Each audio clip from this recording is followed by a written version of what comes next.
یہ تلخی اس قدر بڑھ جانا اور لیول پلینگ فیلڈ کی بازگشت چلتے رہنا. انتخابات میں ابھی 3 مہینے ہیں. ان 3 مہینوں کے اندر کیا کوئی صورتحال تبدیل ہو سکے گی یا نہیں ہو سکے گی، یہ ایک اہم سوال ہے. رانا ثناء اللہ صاحب نے پاکستان پیپلز پارٹی کے لیول پلینگ فیلڈ کے سوال پہ بھی سوال اٹھا دیا. سنیں. واویلا مجانا کہ جی ہمیں لیول پلینگ فیلڈ نہیں دی جا رہی کا تو جو ہے وہ کوئی جواز نہیں بنتا. بلاول بھٹو زرداری صاحب وہ جو کہہ رہے ہیں کہ میں فلاں کی سیاست بھی نہیں کرتا، فلاں کی بھی نہیں کرتا، تو اس سے پہلے جو ہوتا رہا وہ ساری دنیا کو معلوم ہے. سیاست کڑوی ہے، سیاست واقعی میں کڑوی ہے، لیکن پاکستان کی ملکی سیاست ہی کڑوی نہیں ہے، صرف پاکستان کی شہری سیاست بھی اس ٹائم پر کڑواہٹ کا شکار ہے. اور میں بات کر رہی ہوں پاکستان کے سب سے بڑے شہر، پاکستان کی اکانومی کی ریڑھ کی ہڈی کراچی کے بارے میں.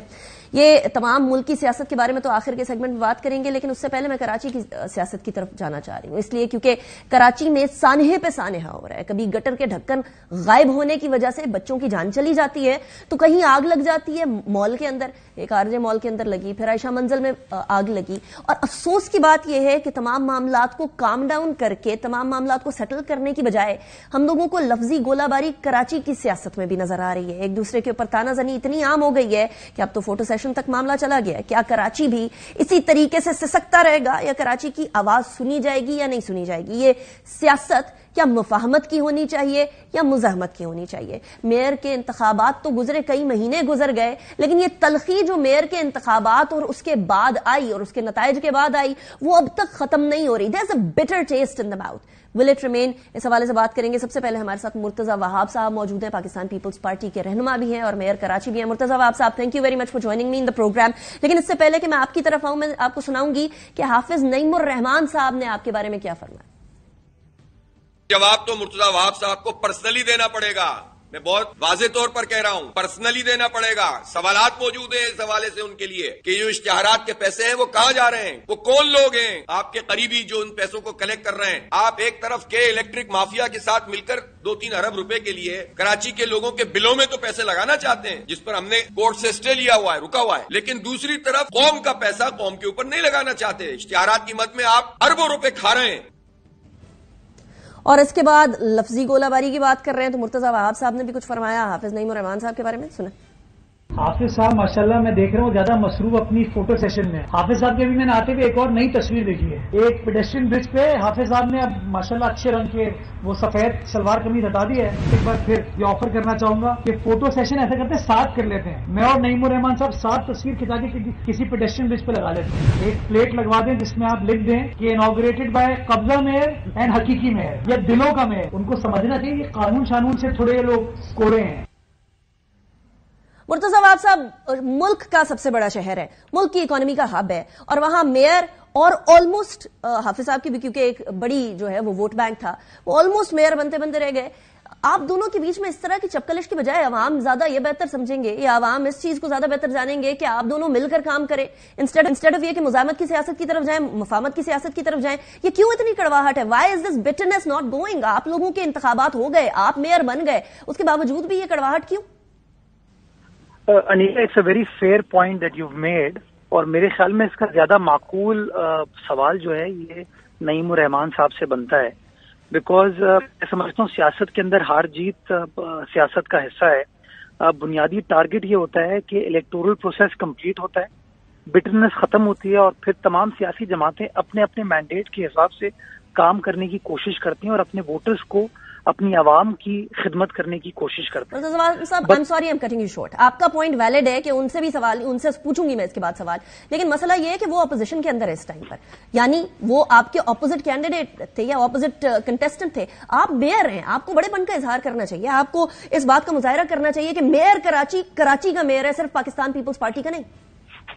دیکھیں، آپ نے بات درست کی کہ میئر تو کراچی کا ہوتا ہے، لیکن جب لفظی گولہ باری ہو، جب بار بار تنقید کی جائے تو اس کا کہیں نہ کہیں رسپانس آنا ضروری پڑتا ہے. بیکاز پھر آپ میڈیا کے دوست یہ کہیں گے، یہ سوال اٹھائیں گے کہ جی دیکھیں پیپلز پارٹی تو خاموش ہو گئی ہے، وہ ڈر کے بیٹھ گئی ہے. ان تمام چیزوں کا قطعی مقصد یہ نہیں ہے کہ ہم خاموش ہو گئے اور ہم کام نہیں کر رہے. دیکھیں، آج بھی جو آپ نے ایونٹ کوٹ کیا، اس ایونٹ کے اندر میں نے ایک کراچی کی عوام کی خدمت کا انیشیٹو تھا، اس کا افتتاح کیا، اور اس میں جب میرے سے سوال پوچھا گیا نعیم الرحمان صاحب کے حوالے سے یا جماعت اسلامی کے کردار کے حوالے سے، تو میں نے تعمیری کام بھی کیا جو تھا، اور اس کے ساتھ ساتھ ان کی تنقید کا جواب دیا. میں تو آج آپ کے چینل کے توسط سے ایک بار پھر اس بات کو ریپیٹ کرنا چاہوں گا. منڈے کو پھر میں نے کاؤنسل کا اجلاس بلایا ہے.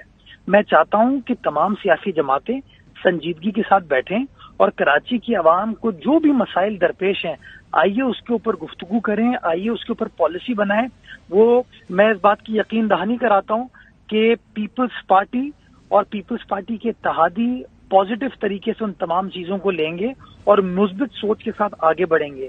لیکن کبھی نہ کبھی ہمیں فیصلہ کرنا ہوگا کہ اگر الیکشن کے اندر ہارنے والا کینڈیڈیٹ اپنی ہار کو تسلیم ہی نہ کرے تو پھر آپ آگے نہیں بڑھ پاتے. یہ بڑی آئرونک بات ہے مرتضی وہاب صاحب, بڑی آئرونک بات ہے, کیونکہ اس ٹائم پر ہم لوگ قومی سیاست کے اندر یہ دیکھ رہے ہیں کہ بلاول بھٹو زرداری صاحب کنٹینیوسلی یہ بات کر رہے ہیں کہ ایک سلیکٹڈ ہے, یعنی ان کو ہار نظر آ رہی ہے پروبیبلی آن گراؤنڈ اور وٹ ایور. لیکن انتخابات کے بعد ریسٹ اشور یعنی آبویسلی لیول پلینگ فیلڈ کی بات ہو رہی ہے, تو کہیں تو ہار کا کوئی کسی بھی وجہ سے ایک اندیا تو ان کو نظر آ رہا ہے.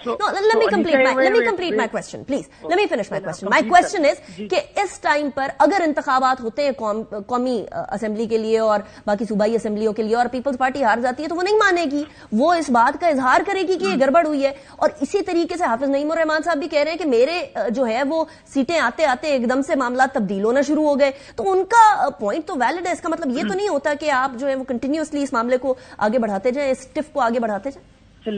Late me respond to it. Peoples Party کا 2013 کے اندر جو انتخابات ہوئے تھے اس کے اوپر بڑے شدید تحفظات تھے, بٹ اس کے باوجود پیپلز پارٹی نے الیکٹورل پروسیس کے بعد جو پارلیمنٹری پروسیس تھا اس کا حصہ بنی. اور جب پاکستان کو دہشت گردی کی لپیٹ میں ہم آئے اور آرمی پبلک اسکول کا سانحہ ہوا تو آپ نے دیکھا کہ اس 21ویں آئینی ترمیم کے لیے پاکستان پیپلز پارٹی نے اپنا کردار ادا کیا. یہ سنجیدہ پولیٹیکل پارٹیز اس طرح کام کرتی ہیں. 2018 کے انتخابات میں بھی پیپلز پارٹی کے ریزرویشنز تھے. پیپلز پارٹی سمجھتی تھی کہ لیول پلینگ فیلڈ پاکستان میں نہیں تھی. تحفظات کے باوجود جب الیکٹورل پروسیس کمپلیٹ ہو گیا اور پارلیمنٹری پروسیس سٹارٹ ہوا تو پیپلز پارٹی نے اس پارلیمنٹری پروسیس کا حصہ بنی. ہمارے ہمارے جو اتحادی تھے نون لیگ والے, ان کی سیاسی دانش تو یہ تھی کہ آپ جو ہے عمران خان صاحب کو سب کچھ چھوڑ کے استعفے دے کے چلے جاؤ. یہ پیپلز پارٹی کی حکمت عملی تھی کہ ہم نے میدان نہیں چھوڑا, سامنا کیا اور آئینی طریقے سے ان کی چھٹی کرائی. ہمیں جماعت اسلامی سے یا نون لیگ سے پارلیمنٹری پالیٹکس کے اوپر لیکچر سننے کی ضرورت نہیں ہے. ہم پارلیمانی روایات کی رسپیکٹ بھی کرتے ہیں اور ان کو فالو کرنے میں بلیو کرتے ہیں. ٹھیک ہے, اس سے پہلے کہ میں آپ سے خداحافظی کروں, بجٹ کا ایک مسئلہ اٹھایا حافظ نعیم الرحمان صاحب نے کہ بجٹ کیوں نہیں سامنے لے کر آ رہے ہیں. جو ملاقاتیں ہوتی ہیں اس کے اندر بجٹ سامنے لے کے آئے, اس لیے نہیں لے کر آ رہے کیونکہ آپ کی کرپشن سامنے آنی ہے. کیوں نہیں لے کر آ رہے؟ یہ سوال اٹھایا ہے تو اس کا جواب تو یہ ہے کہ آپ لائیں, بجٹ لا کے رکھ دیں. آپ جواب سن لیجئے. جی, یہ جو لوگ ہیں نا یہ بیسکلی صرف پاپولسٹ پالیٹکس کر سکتے ہیں. ان کو پتہ نہیں ہے قانون ہے کیا. ان کو یہ پتہ ہونا چاہیے کہ فائنینشیل ایئر کا ایک بجٹ پاس ہوتا ہے. وہ بجٹ ہماری اسمبلی, ہماری کاؤنسل کے معرض وجود میں آنے سے پہلے, یعنی کہ فائنینشیل ایئر کلوز ہوتا ہے 30 جون, اس سے پہلے 19 جون کو ہماری کاؤنسل کمپلیٹ ہوئی جب میئر کا انتخاب ہو گیا. اس سے پہلے ایڈمنسٹریٹر صاحب نے سائن کرایا. سن لیجیے, وہ کچھ بھی کہہ سکتے ہیں, ان کا رائٹ ہے. لیکن میں اس کا جواب دے رہا ہوں, میرا جواب سن لیجیے کہ 13 جون کو اس وقت کے ایڈمنسٹریٹر نے, جن کو section 21 of Sindh local government act کے تحت یہ اختیار تھا کہ وہ کاؤنسل کے اختیارات استعمال کر سکتے ہیں, انہوں نے 13 جون کو اس بجٹ کو منظور کر دیا. ٹھیک ہے, چلیے. وہ بجٹ, میری بات سن لیجیے ذرا, جب بجٹ منظور ہو جاتا ہے نا تو ایک بجٹ کو دوسری بار واپس منظور نہیں کیا جاتا. اب یہ کہتے ہیں کہ آپ نے بجٹ کے دستاویزات نہیں دیے. میں چاہوں گا کہ آپ KMC کی ویب سائٹ پر چلے جائیے. تاریخ میں پہلی بار KMC کا بجٹ جو ہے نا اپنی ویب سائٹ پہ ہم نے ڈال دیا. آپ کی ایکسپلینیشن مرتضی وہاب صاحب, I'm sorry I'm cutting you short, آپ کی ایکسپلینیشن اس ٹائم پر حافظ نعیم الرحمان صاحب بھی سن رہے ہیں, جماعت اسلامی کے امیر کراچی ہیں. حافظ صاحب, آپ کو میری آواز آ رہی ہے؟ Thank you for joining me in the program. آپ نے ایکسپلینیشن سنی, آپ نے ایک بڑا ویلڈ سوال اٹھایا تھا. وہ سوال جو آپ نے اٹھایا تھا, سوال ویلڈ ہے, جواب ویلڈ نہیں ہے. میں مرتضی وہاب صاحب, if you stay with us, تو حافظ صاحب بھی ہمارے ساتھ ہی موجود ہیں, یہ اس پہ آمنے سامنے بات کر لیتے ہیں. That's not a big issue. حافظ صاحب آمنے سامنے کاؤنسل میں بھی بات کریں. حافظ صاحب کو بولیے. چلیں, وہ آپ کی بات سن رہے ہیں. حافظ نعیم الرحمان صاحب بات سن رہے ہیں. بسم اللہ الرحمن الرحیم. بات تو آپ سے یہ ہوئی تھی کہ آپ نے مرتضی وہاب صاحب کو جس طرح پورا موقع دیا ہے, اب آپ کو پورا موقع ملے گا, میری گارنٹی. ہاں میں نے پورا سنا ہے. اب میں نہیں چاہتا کہ یہاں ٹاک شو میں ہم مرغے لڑائیں اور آپس میں ایک دوسرے سے وہ کریں. میری بات آپ سوال کیجئے, میں جواب دوں گا. میری گارنٹی ہے. آپ نے مرتضی وہاب صاحب کی بات سنی کہ ہم لوگوں نے جو کے ایم سی کی ویب سائٹ کے اوپر جا کر ہم لوگوں نے جو ڈاکیومنٹیشن چڑھانی تھی وہ چڑھا دی ہے. یہ والے بجٹ جو ہے اس سے پہلے سائن ہوا تھا, اسی لیے اب اس کے بارے میں ہم کچھ کر نہیں سکتے. آپ آلریڈی کہہ چکے ہیں کہ بیک ڈیٹ سائن ہے. کیا آپ کے پاس اس کا کوئی پروف ہے کہ کوئی بیک ڈیٹ سائن ہوا ہے؟ کراچی کے مسائل کے اوپر اگر ہم اسی طریقے سے چپکلش کرتے رہیں گے اور معاملات کو اسی طریقے سے بکرنگ کے تھرو سالو کرنے کی کوشش کریں گے تو حافظ نعیم الرحمان صاحب کہیں کبھی نہیں رہنا. کراچی ایک ایسا شہر ہے جو کہ پاکستان کی اکانومی کی ریڑھ کی ہڈی ہے. ایسے میں کیا, اور اسپیشلی ابھی جو انہوں نے سوال اٹھایا ہے کہ آپ وہاں جا کر کمیٹی کی ملاقات کے اندر بھی سوال اٹھائیں, تو آپ کو وہاں کوئی اس کی سنائی نہیں ہو رہی کیا؟ مرتضی وہاب صاحب کی کوئی طرف سے کوئی سنائی نہیں ہو رہی؟ بات کہنا تو بہت آسان ہے. انیقا سنیے, بات یہ ہے کہ یہ جو ایڈمنسٹریٹر تھے نا وہ پیپلز پارٹی کے نامینیٹڈ ایڈمنسٹریٹر تھے. پیپلز پارٹی کی لگاتار 15 سال سے حکومت ہے. خود مرتضی وہاب صاحب بھی ایڈمنسٹریٹر سال بھر تقریباً رہ چکے ہیں. اس لیے یہ کہنا کہ وہ ایڈمنسٹریٹر نے 13 تاریخ کو ایک بجٹ پاس کر دیا تو لہٰذا اب دوبارہ نہیں آ سکتا, یہ تو بہت سیدھی بات ہے. 15 جون کو میئر کا انتخاب ہو رہا ہے, 19 جون کو اسے حلف اٹھانا ہے, اور اگر انہوں نے بیک ڈیٹ, تو میں کہہ رہا ہوں اور میں بڑی ذمہ داری سے کہہ رہا ہوں اس لیے کہ 13 جون سے لے کر 19 جون تک کوئی چیز موجود نہیں تھی, لیکن اگر 13 جون کو بھی انہوں نے کیا تھا تو آپ کو بہت واضح نظر آ رہا ہے نا کہ آپ پورے بجٹ سے بچنا چاہ رہے تھے, کیونکہ پیپلز پارٹی کی حکومت کا ایڈمنسٹریٹر, نامینیٹڈ ایڈمنسٹریٹر یہ کام کر رہا ہے, تو اس کا مطلب کیا ہے؟ دوسری بات یہ ہے کہ بجٹ کو اگر یہ پیش کر دیں گے, ابھی دیکھیں ٹاؤن کونسلز میں یہ ہوا کہ چونکہ ڈی ایم سیز تھیں اور اس کے بعد ان کا بجٹ پہلے تھا موجود, دوبارہ سے ٹاؤن کونسل میں آیا, دوبارہ سے چیزیں ٹھیک ہو گئیں. تو اگر یہ سٹی میں بجٹ لائیں گے, اگر ان کی اکثریت ہے یہ پاس بھی کرا لیں گے, لیکن اس لیے نہیں پیش کرنا چاہتے کہ ہماری ڈیمانڈ کیا ہے. ہم اپنی ذات کے لیے ڈیمانڈ نہیں کر رہے, ہم تمام یو سی چیئرمین کے لیے کہہ رہے ہیں کہ نعمت اللہ خان صاحب تو اس وقت 2003, 4, 5 میں 1 کروڑ روپیہ سالانہ دیتے تھے, تو آپ جو ہے کم از کم 3 کروڑ تو ہوتے ہیں. ابھی ڈالر ویلیو کہاں چلی گئی ہے؟ ہماری تو کوئی ڈیمانڈ ہی نہیں ہے. تیسری بات یہ ہے کہ ان سے بجٹ اجلاس سے پہلے ان کی کئی میٹنگز ہماری ان کے ساتھ ہوئیں اور انہوں نے اس پر کہا تھا کہ ہم لے کر آئیں گے. مجھے افسوس ہے کہ یہ اپنی بات سے پھر گئے, جس کے نتیجے میں اجلاس میں جو ہے وہ پھر یہ بدمزگی ہوتی ہے. تو یہ بجٹ لے کر آئیں, ہماری چیزیں سنیں, یہ اپنی اکثریت سے اس کو پاس کر لیں. ان کو خطرہ یہ ہے کہ پیپلز پارٹی کے لوگ وہ بھی یہ ڈیمانڈ کریں گے کہ چیئرمینوں کو جو ہے وہ پیسے ملنے چاہیے تاکہ کام تو ہو سکے گراس روٹ لیول پر. تو اپنے ہی لوگوں سے خوف زدہ ہیں, ہم سے خوف زدہ نہیں ہے. پہلی بات تو یہ. دوسری بات یہ ہے کہ یہ کہنا بہت آسان ہوتا ہے کہ الیکشن ہو گیا, آئیں ہم آگے بڑھتے ہیں, لیکن یہ بھی تو بتائیں نا کہ 5 لاکھ سے زائد ووٹ جماعت اسلامی نے کراچی میں بلدیات میں حاصل کیے اور پیپلز پارٹی کے ووٹ 3 لاکھ سے کچھ زائد ہیں. یہ بھی تو بتائیں نا کہ جب انہوں نے اپنی پارٹیوں سے الائنس کیا اور ہم نے پی ٹی آئی سے الائنس کیا تو 32 بندے کہاں چلے گئے؟ ان کی حکومت تھی, ان کے پاس پوری ایڈمنسٹریشن تھی, پوری طاقت تھی, اور ان کے لوگ یہ سمیت یہ کہتے رہے تھے کہ لوگ نہیں آئیں گے, لوگ نہیں آئیں گے. تو لوگ کیوں نہیں آئیں گے؟ اس لیے نہیں آئیں گے کہ یا تو آپ خریدیں گے یا آپ دباؤ ڈالیں گے, اور آپ نے نان بھائی کو استعمال کر کے پوری اور اس کے نتیجے میں جو ہے وہ آپ نے کراچی کا جو حق تھا عوام کا, اس حق سے اس کو مجھے حافظ نعیم الرحمان صاحب اس ٹائم پر سب سے بڑا شکوہ, I'm sorry I'm cutting you short, لیکن I've heard you. مجھے سب سے بڑا شکوہ یہ ہے کہ کراچی کی عوام آگ لگتی ہے, فائر بریگیڈ کا انتظار کرتی ہیں. کراچی کی عوام اس ٹائم پر پانی کے لیے ترس چکی ہے. وہاں بلوں کے اندر جو ہے معاملات کو آپ بڑھانے کی طرف جا رہے ہیں, لیکن اپوزیشن یعنی آپ کی سائیڈ کی ایک سرٹن ذمہ داری بنتی ہے. مرتضی وہاب صاحب کا یہ سوال کہ آپ صرف میڈیا پر آ کے بات کریں اور آپ جا کے باقاعدہ میٹنگز کے اندر بات کریں, اس میں فرق ہے. یہ شکوہ انہوں نے ابھی بھی اٹھایا. تو کیا جس طریقے سے آپ یہاں بات کر رہے ہیں اسی طریقے سے ملاقاتوں کے اندر بھی کراچی کے عوام کی آواز اٹھاتے ہیں؟ جی بات کا جواب تو دینے دیں, because he spoken for a very long time. میں آپ کی طرف آ رہی ہوں, میں آپ کی طرف آ رہی ہوں. پہلے مجھے اس سوال کا جواب دینے دیں. مجھے اس بات کا جواب دیں. کسی بھی چیز کا ایک ڈیکورم ہوتا ہے. جب آپ کی ٹیم نے حافظ نعیم الرحمان صاحب, میں آپ سے ہی سوال کر رہی ہوں, پلیز آپ جواب دیجیے. میں اس طرح کراس کوسچننگ کے لیے پروگرام میں نے شریک نہیں ہوا تھا, تو آپ لوگوں کو اپنی مینجمنٹ کو بھی ٹھیک کرنا چاہیے. میں آپ کی طرف آ رہی ہوں مرتضی وہاب صاحب, لیٹ می فنش. آپ لوگوں کو الگ الگ موقع دے رہے ہیں, آپ لوگ ایک دوسرے کی بات میں نہ بولے. حافظ نعیم الرحمان صاحب دیجیے, میں جھگڑا ختم کر دیتا ہوں. آپ جمہوریت پہ قبضہ ختم کر دیجئے, آپ قبضہ ختم کر دیجئے, میں جھگڑا ختم کر دیتا ہوں. یہ میرا جھگڑا نہیں ہے, کراچی کے عوام کا جھگڑا ہے, انہوں نے ووٹ ڈالے. آپ اگر ووٹ پہ یقین رکھتے ہیں, دیکھیں مسئلہ یہ ہے کہ ان کی پارٹیوں کا مسئلہ یہ ہے کہ ان کی پارٹیوں میں جمہوریت نہیں ہے. وراثت اور وصیت میں پارٹیاں چلتی ہیں, باپ کے بعد بیٹا, بیٹے کے بعد بیٹی, بیٹی کے بعد بھائی, خاندانوں کی جماعت ہے. 40 وڈیرے ایک خاندان پہ پارٹی چلتی ہے. اب آپ مجھے بتائیے کہ جب پارٹی میں جمہوریت نہیں، لوکل باڈیز کے الیکشن کرانے کے لیے دھرنے دینے پڑتے ہوں، 4 بار یہ ملتوی کروائیں، الیکشن آ جائے تو نتیجہ نہ مانیں، یوسیوں کی تعداد چھین دیں، آر او کے ذریعے نتیجہ بدلوا دیں، اور پھر بھی پورا نہیں پڑے تو بندے اٹھوا لیں، اس کے بعد کہیں کہ ہمیں تسلیم کر لو.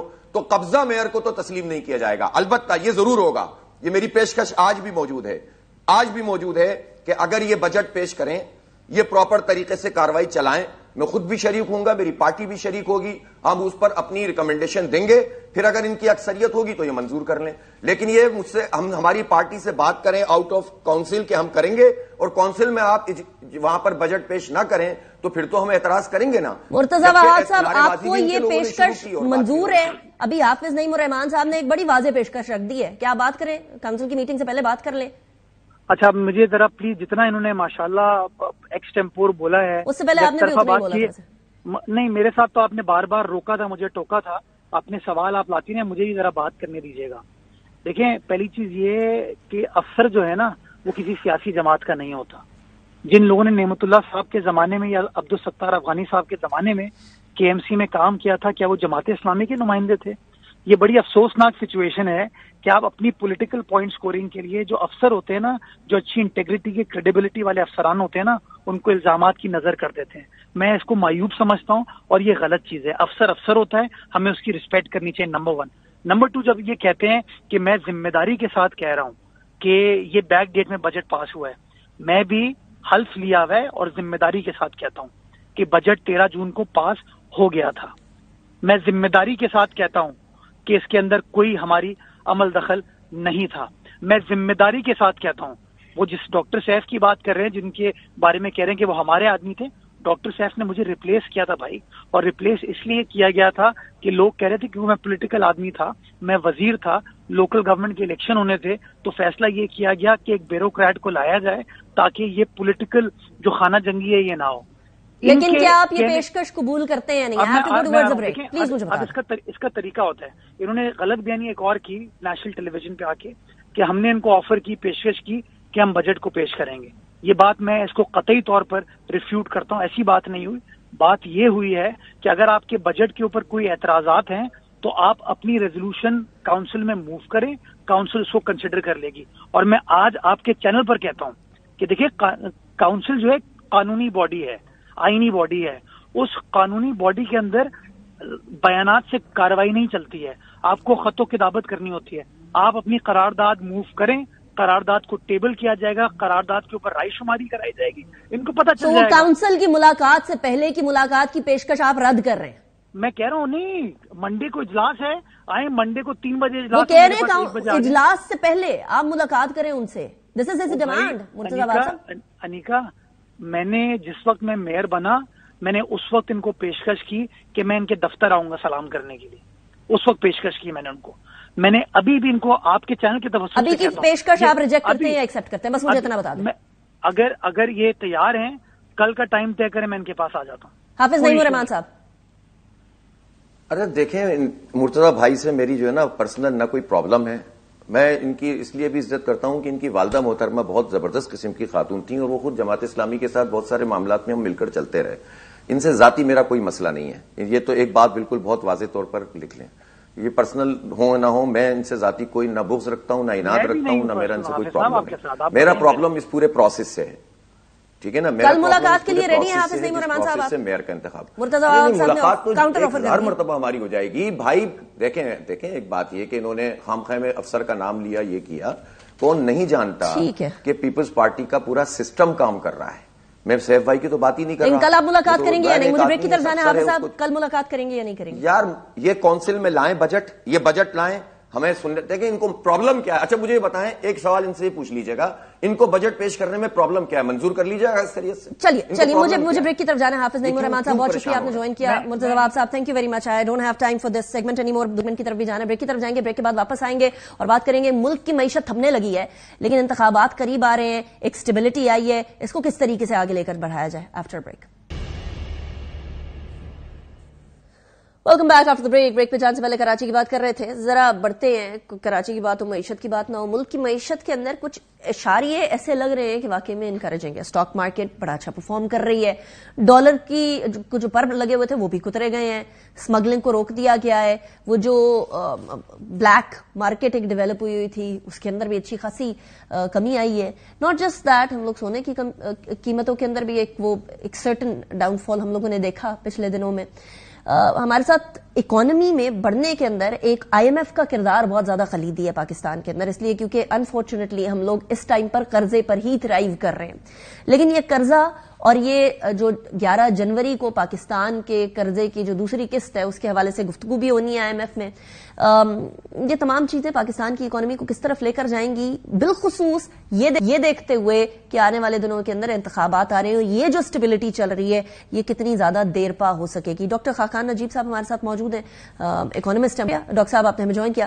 خاقان صاحب, پاکستان کے انتخابات 8 فروری 2024 کو ہو رہے ہیں اور بہت سارے لوگوں کا خدشہ یہ ہے کہ جو فیل گڈ فیکٹر مارکیٹ کے اندر ہے ایک سٹیبلٹی دیکھنے کے بعد, اور یہ جو ٹرسٹ اس ٹائم پر ہے, یہ انتخابات اور انتخابات کے بعد تک کیا کنٹینیو کر پائے گا, کنسیڈرنگ کہ لوگ مارکیٹ ریئیکٹ کر رہی ہے پازیٹیولی؟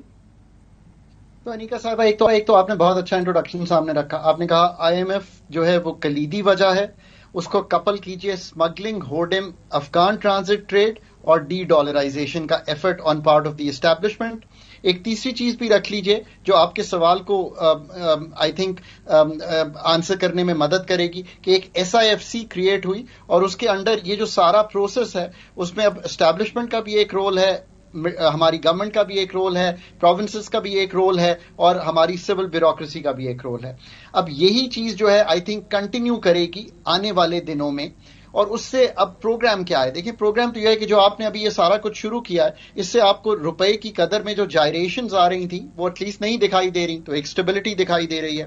آپ کو اسٹاک مارکیٹ میں ایک ٹیل ونڈ کی وجہ سے 40,000 سے انڈیکس 67,000 پہ آ گیا. یہ one of the quickest 50% gain ہے جو 2004 کے بعد مارکیٹ نے دیکھا ہے. ہمارا جو تجارتی خسارہ بھی ہے اور ہمارا جو کرنٹ اکاؤنٹ کا خسارہ بھی ہے, اور جو ہمارا مالیاتی فسکل خسارہ ہے, بجٹ کا جو خسارہ ہے, وہ بھی تھوڑا سا سنبھلا ہوا ہے. اگر آپ ان سب چیزوں کو دیکھیں تو انٹرنیشنل بانڈ بھی ہمارا اسٹرینتھن ہوا ہے. اب کوئی چوائس نہیں ہے انیکا صاحبہ, یہی اسٹرکچر کنٹینیو کرے گا. Stand by arrangement I M F کا کمپلیٹ ہوگا. Anika, you and I have talked a lot about this پہلے بھی. جو ملک بیرونی خسارے کے چیلنج میں آتا ہے, چاہے وہ سری لنکا ہو, بنگلہ دیش ابھی آیا نہیں تھا, پاکستان تو ایک جس طرح سے نا اسٹینڈ 2 میں چلا گیا تھا جولائی سے پہلے. کیا تھا, آئی ایم ایف ہو رہا ہے, نہیں ہو رہا, so the economy didn't go into a tailspin, it just was frozen. زر مبادلہ کے ذخائر گر رہے تھے. Come July you have the program, آپ زر مبادلہ کے ذخائر کو اوپر جاتے ہوئے دیکھتے ہیں, آپ باقی ڈونرز کو اندر آتے ہوئے دیکھتے ہیں, آپ ایف ڈی آئی کی باتیں through S I F C دیکھتے ہیں, آپ ایگریکلچر کی ایک ریکوری دیکھتے ہیں. 5% گرو کیا ہے ایگریکلچر 3 ماہ میں 2 سپٹمبر. آپ کے ایف پی آر کے ریونیوز بھی ٹھیک ہیں. خاقان صاحب, I'm sorry, I'm cutting you short. Agriculture کی کیونکہ آپ نے بات کر ہی دی ہے, so I want to ask that as well کہ دیکھیے ایک بڑا چنک ہے ہماری اکانومی کے اندر ایگریکلچر کا, اور اس ایگریکلچر کو ٹیکسیشن اب آنے والے وقتوں کے اندر سننے میں آ رہا ہے کہ ٹیکسیشن بڑھے گی, اور ایگریکلچر کے اوپر بھی ٹیکسیشن بڑھے گی, ریٹیل پر بھی ٹیکسیشن بڑھے گی. کیا آپ کی خبر بھی یہی ہے؟ کیا آپ کو جو آپ کے ارد گرد کے لوگ بڑے انفلوئنشل ہیں وہ بھی یہی بتا رہے ہیں کہ اس طرح کا کوئی معاملہ ہونے والا ہے؟ کیا پاکستان کی اکانومی کے اندر ایک بہتر سمت کے اندر معاملے کو لے کر جائے؟ سو دیکھیں نا, اب جو اسٹینڈ بائی ارینجمنٹ ہے وہ تو آپ کا زیادہ محیط ہے کہ آپ نے مانیٹری یعنی کہ پالیسی ریٹ اوپر رکھنا ہے, پرائسز بڑھانی ہے, ڈی ویلیو کرنا ہے, اور اپنے خرچے تھوڑے سے سنبھالنے ہیں. جو اگلا پروگرام آئے گا وہ اسٹرکچرل ان نیچر ہوگا. اسٹرکچرل سے مطلب یہ ہے کہ جن ایریاز کو ٹیکس نہیں کر رہے پلیز ان کو ٹیکس کیجیے. ایگریکلچر انکم ٹیکس چاہے وہ پروونسز کا سبجیکٹ ہو, پر it will be part of that. آگے چلیے, ریٹیل اور ہول سیل 60% ہے انیکا ہماری اکانومی کا. اگر وہ ٹیکس نہیں دے گا اور وہ رجسٹر نہیں ہوگا تو پھر آپ ساری عمر باہر سے ہی مانگتے رہیں گے. اور پھر ریئل اسٹیٹ کی پراپر کیپٹل گینز یعنی کہ جو کمائی ہوتی ہے اس پہ اس کی ٹیکسیشن, یہ آنے والے وقتوں میں کم آئی ایم ایف اور وداؤٹ آئی ایم ایف آپ کو کرنی ہی پڑے گی, کیونکہ انڈسٹری سے بوجھ تبھی اٹھے گا, اور آپ اپنی جو مینوفیکچرنگ پہ اتنی ہیوی ٹیکسیشن رکھے ہوئے ہیں وہ تبھی کم کر پائیں گے جو آپ ویج ارنرز پہ ٹیکسیشن رکھے ہوئے ہیں وہ تبھی کم آئیں گے اگر آپ براڈ بیسنگ کریں. رائٹ. لیکن خاقان صاحب ہمارا یہ اسٹرکچرل ریفارمز تو ہم لوگوں کو کرنے کی ضرورت ہوں گی, لیکن مجھے بس یہ بتا دیجیے گا کہ اس موقع کے اوپر جہاں پاکستان آلریڈی اکنامک ووز سے گزر رہا تھا, اب اسٹیبلٹی آئی ہے, ٹرسٹ ایشوز بھی تھوڑے بہتری کی طرف گئے ہیں ایز یو مینشنڈ, لیکن مسئلہ یہ ہے کہ پاکستان کی اکانومی ایک پولیٹیکل اکانومی ہے, یہاں سیاسی عدم استحکام آتا نہیں ہے, وہاں ہم معاشی اشاریے ڈاؤن فال کا شکار ہوتے ہوئے دیکھتے ہیں, اور یہ ہمیشہ سے ہوتا آیا ہے, اب بھی ہو رہا ہے. ایسی صورت میں جہاں اسٹیبلٹی آئی ہے وہاں انتخابات قریب آ رہے ہیں, کیا انتخابات کے بعد جو بھی سیاسی جماعت آئے گی وہ ایک اکانومی کو اپنے بہت منشور کا بڑا حصہ, ایک امپورٹنٹ حصہ سمجھتے ہوئے آگے بڑھتی ہے؟ آپ کو لگتا ہے کہ پاکستان کی ان تمام معاملات کو دیکھتے ہوئے کسی بھی طریقے سے اکانومی کو سیاست سے جڑے ہونا چاہیے؟ کل میرے پروگرام میں علیم خان صاحب فرما رہے تھے کہ سیاست کو پاکستان کی سیاسی جماعتوں کے ساتھ یا پاکستان کی سیاست کے ساتھ نہیں جڑے ہونا چاہیے اکانومی کو. دیکھیے, جو آنے والی حکومت ہے اس کے پاس نا روم ٹو مینیور بہت کم ہے. یہ ایک ڈفرنٹ ٹائم پیریڈ ہے.